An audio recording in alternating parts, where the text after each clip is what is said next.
പ്രവാസലോകത്തെ വാർത്തകൾ. ഇറാനെതിരെ വീണ്ടും UN ഉപരോധം. രാജ്യാന്തര ആണവോർജ്ജ ഏജൻസിയുടെ മാനദണ്ഡങ്ങൾ പാലിക്കുന്നതിൽ വീഴ്ച വരുത്തിയതാണ് കാരണം.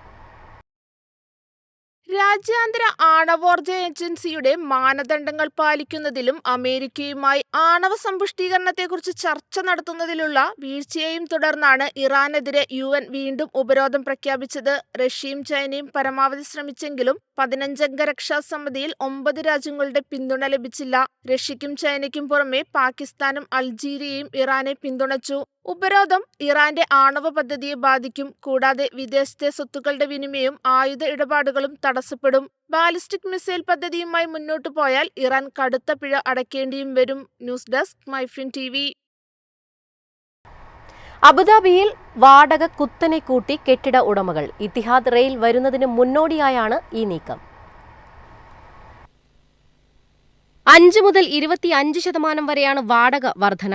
ഈ വിവരം ഇതിനോടകം കെട്ടിട ഉടമകൾ താമസക്കാരെ അറിയിച്ചു കഴിഞ്ഞു. വാടക കരാർ പുതുക്കുന്നതോടെ പുതിയ നിരക്ക് പ്രാബല്യത്തിൽ വരും. കൂടിയ വാടക നൽകാൻ വിസമ്മതിക്കുന്നവരോട് താമസം ഒഴിയാനാണ് ഉടമകൾ ആവശ്യപ്പെടുന്നത്. പുതുതായി ഫ്ളാറ്റ് എടുക്കുന്നവർക്ക് കൂടിയ തുകയ്ക്ക് നൽകാനാണ് കെട്ടിട ഉടമകളുടെ താൽപര്യം. അതുകൊണ്ട് തന്നെ ഫ്ളാറ്റ് ഒഴിഞ്ഞ് മറ്റൊരു കെട്ടിടത്തിലേക്ക് മാറാമെന്ന് വെച്ചാൽ നിലവിലുള്ളതിനേക്കാൾ കൂടിയ തുക നൽകേണ്ട അവസ്ഥയാണുള്ളത്.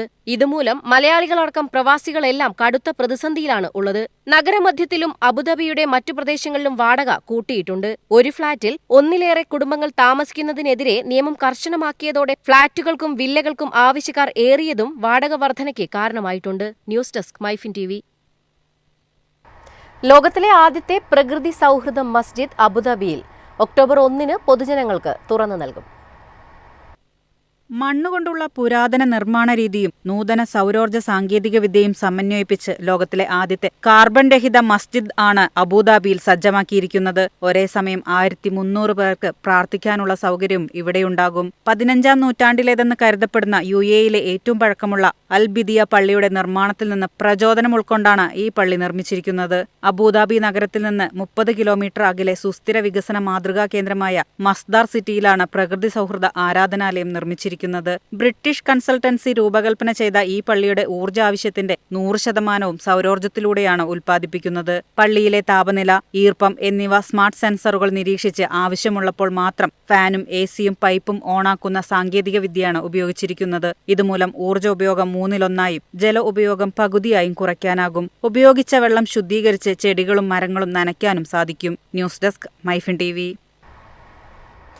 കേരളത്തിൽ നിന്ന് മസ്കറ്റിലേക്കുള്ള സർവീസ് വെട്ടിച്ചുരുക്കാൻ എയർ ഇന്ത്യ എക്സ്പ്രസ്.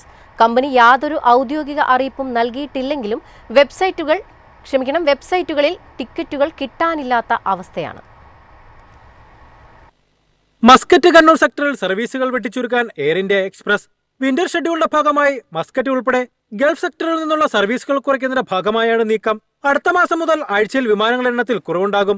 ഇത് സംബന്ധിച്ച് വിമാന കമ്പനി അധികൃതരിൽ നിന്ന് ഔദ്യോഗിക അറിയിപ്പ് ലഭിച്ചില്ലെങ്കിലും വെബ്സൈറ്റിൽ ടിക്കറ്റ് ലഭിക്കാനില്ലാത്ത സാഹചര്യമാണുള്ളത്. മസ്കറ്റിൽ നിന്ന് കണ്ണൂരിലേക്ക് ആഴ്ചയിൽ 7 ദിവസവും നിലവിൽ 7 സർവീസുകളുമുണ്ട്. ഇത് 4 സർവീസുകളായി ചുരുങ്ങും. ഒക്ടോബർ 6 ശേഷം തിങ്കൾ, ബുധൻ, വെള്ളി, ഞായർ ദിവസങ്ങളിൽ മാത്രമാകും സർവീസുകൾ. മസ്കറ്റിനും കണ്ണൂരിനും ഇടയിലുള്ള ഇൻഡിഗോ സർവീസുകളും പൂർണ്ണമായി ഒഴിവാക്കിയിരുന്നു.